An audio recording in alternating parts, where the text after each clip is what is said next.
What's happening, Disney fans? I am Dial here with a trailer review. The official trailer has released for Mufasa, The Lion King, the prequel slash midquel of the 2019 remake of The Lion King. This trailer was released at D23 along with a lot of other trailers and announcements. So I'm going to try and break down and review as much of the news from D23 as possible. But yeah, let's get into this trailer. Um, so if you guys have followed the channel, you guys know that I am not a fan of the majority of the Disney live action remakes. And I thought Lion King 2019 was probably one of the worst ones that they put out. What I will say, as far as like the CGI, the animation for that movie, I will say is groundbreaking because the lions, the environments, all that, it looked photorealistic for the most part.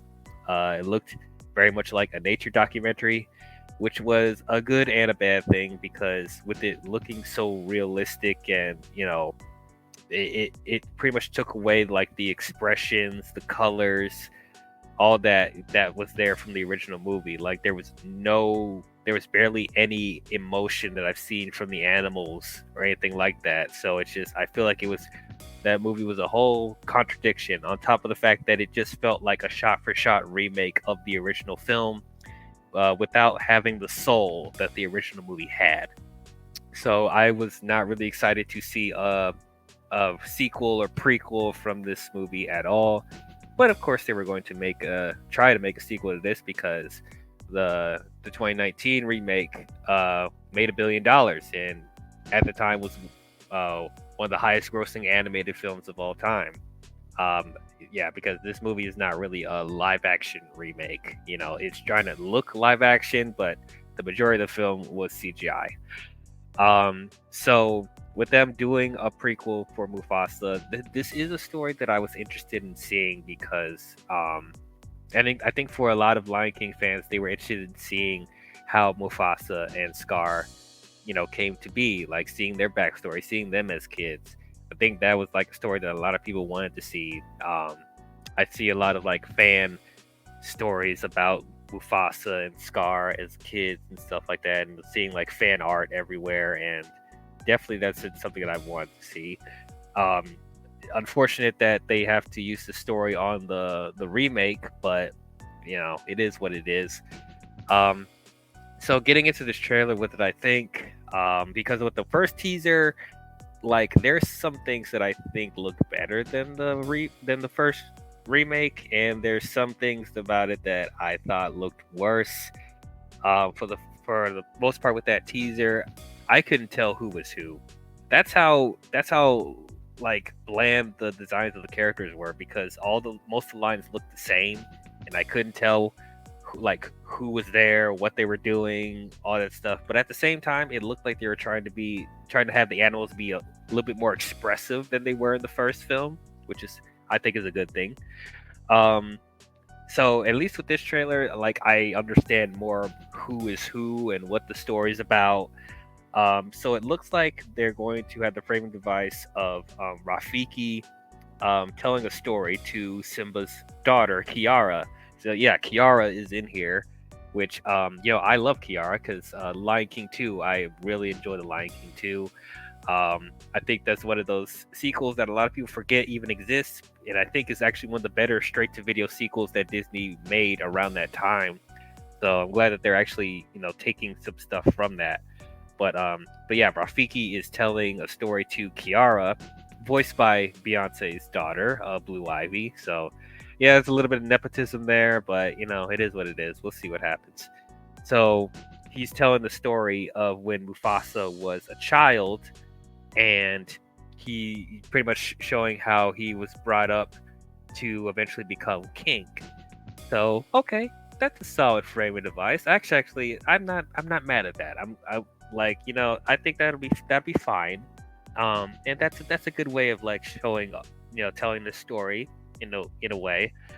Um, Probably the one big elephant in the room though that a lot of people are talking about is they are establishing that Mufasa is adopted. So he was not born into the royalty of the lions. He is a stray that was founded by kid Scar, who was named Taka at the time, and he's pretty much growing up with Taka's family, and being raised to eventually become king. And I guess there will be some animosity towards Taka and Mufasa, which we eventually see from the original film, and then how I guess how Taka eventually becomes Scar and stuff like that. So a lot of people are upset that Mufasa is going to be an orphan here and being adopted by Taka and his family, and saying that that is against the lore of the Lion King, because they're led to assume that Mufasa was born into the royal family, that he actually is part of the family, and that he is meant to be king organically, and this doesn't end up being the case. And I do agree with that. Like, I personally, I'm not a fan of that. It does kind of contradict a lot of things. Um, yeah, but so what I will say about the whole adopted thing, like, I'm not completely against them, like, taking some liberties with that. Though I think, as far as making someone an orphan, I think they chose the wrong person. I don't think Mufasa should have been the one to be adopted. I personally think that Scar slash Taka should have been the one that was adopted. Hear me out on this. Hear me out on this.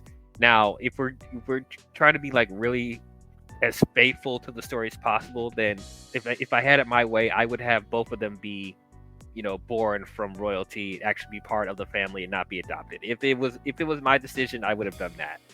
But the reason why I think it would have made a little bit more sense if Taka slash Scar was the one that was adopted, because I think that will actually give a little bit more dimension with Scar, and actually add to the animosity that he has for Mufasa with him being adopted. Kind of like how I saw with how a lot of us see with Thor and Loki's development, for example. Like how he feels like Loki was denied being king of Asgard and stuff like that. Like, there could have been a similar thing that they did with Taka and the Scar. Now, would it be kind of redundant of that, and people will probably be like, oh, they're just copying off of the stuff that they own? Yeah, sure, but as far as this, I think it actually would add a little bit more dimension to that. Another reason why I say, like, I think it would be better for Scar to be the one that's adopted is that he will feel more like an outsider, because he already felt like an outsider in the original movie. And it's even like, if we go even further with how he looks aesthetic wise, he looks completely different from the other lions in the family. So I think that would add a little bit more credence if he was adopted. So like the lions actually see him like different, like he's like aesthetically and just like bloodline wise, he doesn't fit in, like he's not one of them. I'm immediately thinking about the he is not one of us song from Lion King 2. Is anybody else thinking that? If you are, we could be friends. But anyway, another thing which is like later down the line, like storyline wise, something that they could go into in another installment if they do decide to go further with this version of the Lion King. This could add some stuff to Kovu. For those of you who don't know who Kovu is, he is allegedly the son of Scar from Lion King 2, that is sent by the outsider lions, led by Zira to kill Simba. But then he eventually falls in love with Kiara, and with their love, they eventually unite the two lion prides together, unify the entire family, that whole thing. I love Kovu from Lion King 2. And so if they do decide to do Kovu later down the line, this would actually kind of help, because then they could actually make Kovu the son of Scar, because in Lion King 2 it was kind of like they kind of left it anonymous if he actually was the son of Scar, because he did look like Scar, but it wasn't really confirmed or denied. They just assumed that he was. But I think with Scar being adopted, and then he eventually has Kovu with Zira, and then that could be an organic way for him to eventually find Kiara, and they eventually fall in love and stuff like that. And and it won't be some weird family tie-ins with that because Scar is adopted. He's not actually blood to Mufasa and Simba and stuff like that. So I think all that would have been really interesting to see. But they decided to do it with Mufasa, so let's just see what happens there. What I also am interested in seeing the trailers because there is a pride of white lions that are actually trying to take the throne from Taka, which I'm actually fascinated to see that an actual all white lion pride. I actually excited to see that, and I think that's kind of like an homage to Kimba the White Lion, which is what the Lion King story is based off of. So I like seeing that there's villain lions in here that actually look different from our main protagonist. So yeah, that's pretty cool. That's pretty cool. I'm interested in seeing this. I like I said, my expectations are still really low for this. I'm not expecting this to be a good movie, but there are things in here that actually feel more refreshing than it did in the original film, which was a shot-for-shot remake. At least in this one, they are treading new territory. They're telling a new story, and the animation isn't trying as hard to be as photorealistic. They're actually having the animals be more expressive and have more emotion on their face and be a little bit more fantastical, which is something that I wanted. So, I am a little bit more curious to see how this pans out. But those are my thoughts on the Mufasa trailer. What did you guys think about it? Did this get you a little bit more interested in seeing this? Were you guys fans of the 2019 remake?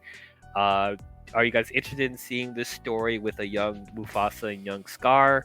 How do you guys feel about Mufasa being the adopted lion in the family? Yeah, let me know your thoughts down below.